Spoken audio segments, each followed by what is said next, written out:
secrets of different bills. Hey, Uncle Demi, you need it, I got it listed here. You wanna make it, I'll show you just how to make it here. I got all the rarest bills, and I ain't done yet. Went from defenders to making bills like a prospect. Flow space and slashes to catching us with a lot threat. You keep the medals cause the right one's coming up next. Only scratch the surface. Still they try to drag my name in dirt, they try to bring me down. See me winning, you ain't like me. When it comes to the greatest player of all time debate, there's so many different avenues that one could look into to actually come to the conclusion of who is the greatest to ever play. So even in this debate right now, when I go through the greatest top 5 centers to ever play, there's so many different ways to look at this. You know, as you can talk about it, there's some analysts that will say, hey, it's all about the numbers, right? It's all about the statistics. Another analyst could be like, hey man, it's all about the awards. How many awards had this individual won? You know, others would just say, man, throw out the statistics, throw everything like that. It's all about the eye test, right? Well then, what would you do for players that we've never seen before? How could you do that? So I'm going to tackle what I consider one of the hardest things to do is to sit there and try to debate who is the greatest center to ever play. I'm going to give my top 5 centers of all time. So hopefully this will be something that's enjoyable. If you're going to like stuff like this, I will say this, make sure you go to Courtside with Uncle Demi. That's going to be my new channel that I'm going to be streaming content just like this. It's not going to be 2K related. It's just going to be NBA related. So if you want to see on a daily basis different type of topics that I want to tackle when it comes to the NBA, then that will be the channel you want to go to. The link will be in the description. So hopefully you can enjoy this video and let's get right into it. At number 5, we have the 11-time NBA champion, Bill Russell, the most winningest NBA player in NBA history. Now, this goes back to, like I said, my debate of who is the greatest and how will we measure greatness. I just have a very hard time putting anybody in the greatness category that played in the 50s and 60s.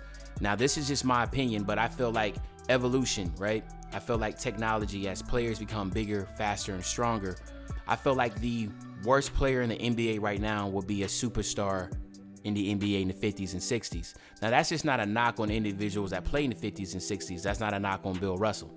But the fact is just that, as we know, as time goes on, as technology gets better, as players start to understand their bodies, they just become bigger and faster and stronger.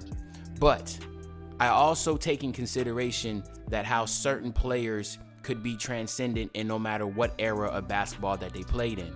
Now, what sets Bill Russell apart from anybody else is that even though he had his limitations as an offensive player, one thing you cannot teach, one thing you will never be able to teach is hustle. One thing you'll never be able to teach is heart. And that's one thing that Bill Russell brought, and I think he will still continuously bring if he was playing in modern basketball today. At 15.1 points a game, 22 rebounds a game, 4 assists a game, and shot 40% from the field, those numbers I think would translate even to today's NBA. Actually, I feel like with Bill Russell's athleticism, I feel like he would actually be even a more dominant player than he would have been in the 50s and 60s because Bill Russell was such an athlete. He ran the floor transitionally, and I think that those are the type of things that you can just immediately see that he'll be successful in if he was playing in today's NBA. But not even that, man.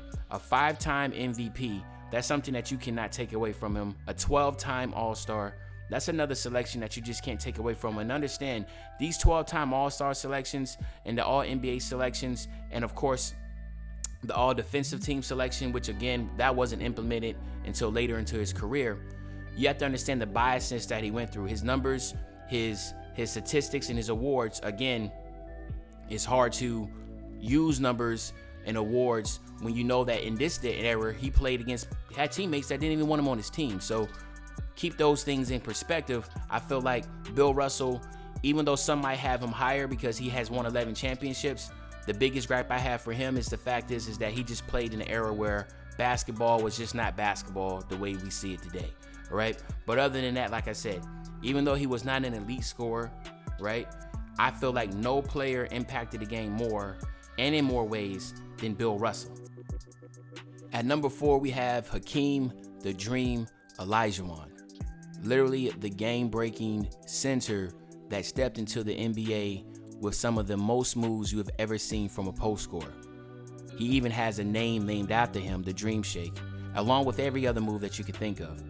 He's literally considered the second greatest defensive player of all time behind Bill Russell, as his 9-time defensive selections would back that up. But furthermore, he's the only player in NBA history to be in the top 10 in blocks, scoring, rebounding, and steals. That just gives you a perspective of just how dominant Hakeem OLajuwon was in his tenure with the Houston Rockets. Furthermore, again, going back to, like I said, with the eye test, he literally won back-to-back championships with the Houston Rockets, and he was the lone superstar on the team. He was literally the only superstar on that team. And I know some of y'all might mention Clyde Drexler, but that's a conversation for another video. At 22 points a game, 11 rebounds a game, and a ridiculous 3 blocks a game. Yes, you hear that correctly. Hakeem OLajuwon, like I said, the second greatest defensive player to ever play, averaged 3 blocks a game for his career. Just to put that in perspective, the last time an NBA player just in one season averaged 3 blocks a game, you have to go back to the 2012 season with Serge Ibaka. Furthermore, there's only 3 players in NBA history to average at least 3 blocks for their whole entire careers. That's Mark Eaton, Manute Bol, and of course, Hakeem OLajuwon. Now, Hakeem OLajuwon obviously is considered a two-way player, whereas Mark Eaton and Manute Bol were just more considered defensive specialists. So that just puts a lot of things in perspective. As much as I love Hakeem OLajuwon, and as much as I would love to have him higher in his rankings, it's just very hard to get him above the next 3 that's about to come up on this list. So now let's head over to number 3. At number 3, we have the late, great Wilt "The Stilt" Chamberlain. Now, without any debate, Wilt Chamberlain is the greatest athlete to ever step foot on the NBA basketball court, and probably to ever walk this earth. Now, I know you think that might sound extreme, but let's put this in perspective. Wilt Chamberlain, 7'1", 275 pounds, ran the 100 meters in 10.9 seconds. World-class speed is considered to be in 10.5 seconds.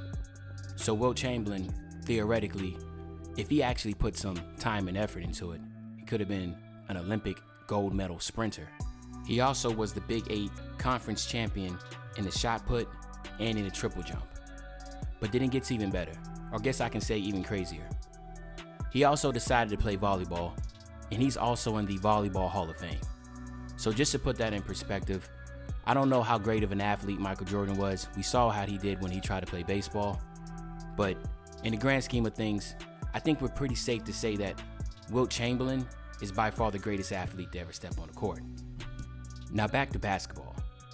Even though Wilt Chamberlain, he played in the 60s and 70s, and I know when I was talking about Bill Russell that I said had a hard time being able to put guys that played not in the modern day basketball era above other modern day basketball players. But just like I said already, he was a freakish athlete. And then again, if you really sit back and think about it, the great centers of basketball history, they came from the 90s and also in the 70s. So a lot of people always say that Wilt Chamberlain never played against NBA talent. Well, let's just look at the Hall of Fame centers that he played against during his time. Bill Russell, Kareem AbdulJabbar, Willis Reed, Nate Thurman, Artis Gilmore, Bob Lanier, Walt Bellamy, Wes Unseld, and Dave Cowens. So it's pretty safe to say that he did play against stout competition. He was just too strong, too quick, and too powerful for even the great Hall of Fame centers that played in his era to be able to handle him. 4-time MVP, 13-time All-Star, a 10-time All-NBA selection, a 2-time All-Defensive selection, which again, like I said, the All-Defensive selections are going to be low for the guys that played in the 60s and 70s because it just was implemented at the tail end of their careers. But also, we all know that he's the all-time leading scorer in points per game, tied with Michael Jordan with 30.1. But he also averaging a astonishing 23 rebounds a game. Just to put that in perspective once again, Wilt Chamberlain grabbed 20 or more boards per game for 12 consecutive seasons. 12 straight seasons, Wilt Chamberlain averaged 20 or more rebounds a game. He also had a 2-season stretch where he averaged 48 points a game. It's pretty self-explanatory when you ask yourself, why is he in the top 3?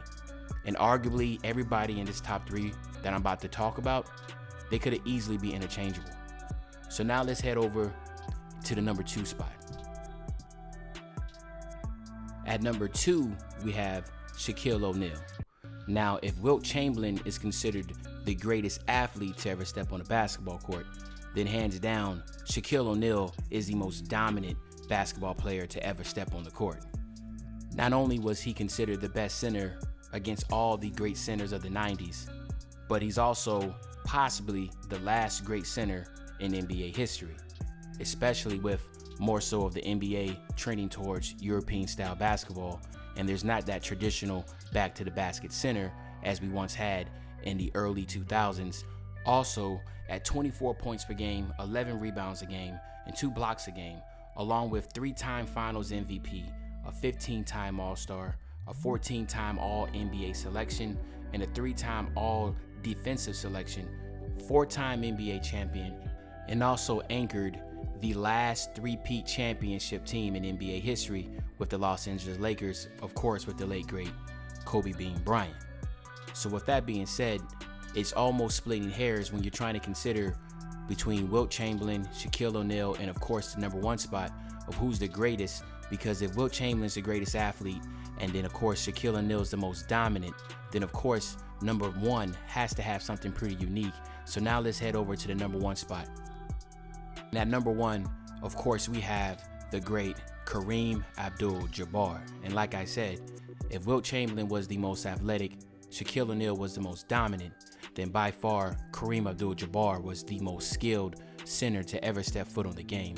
Equipped with the most unstoppable move in NBA history, the skyhook, he was able to utilize that move to become the all-time leading scorer in NBA history with 38,387 points. He has more points, more MVPs, and more win shares above replacement than any other player in NBA history. No player in NBA history has combined peak value with longevity as well as Abdul-Jabbar. It's incredible to think that Kareem won Finals MVPs 14 years apart. That just shows you how consistently he was from the beginning of his career to the end of his career.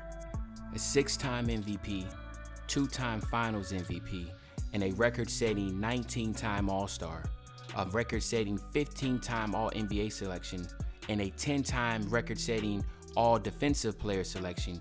It's not hard to see why he's considered the greatest center to ever play, and also, by some, the greatest player to ever play.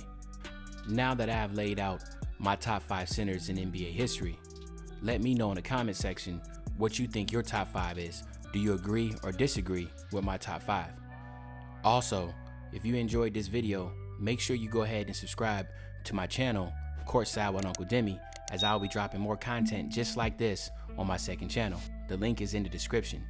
But other than that, you know how it goes. This is your favorite old head Uncle Demi, and I'll be back really, really soon of the banger, man. And you know, when I say back soon of the banger, you know exactly what day I'm talking about. I'm talking about tomorrow, man. I'm out.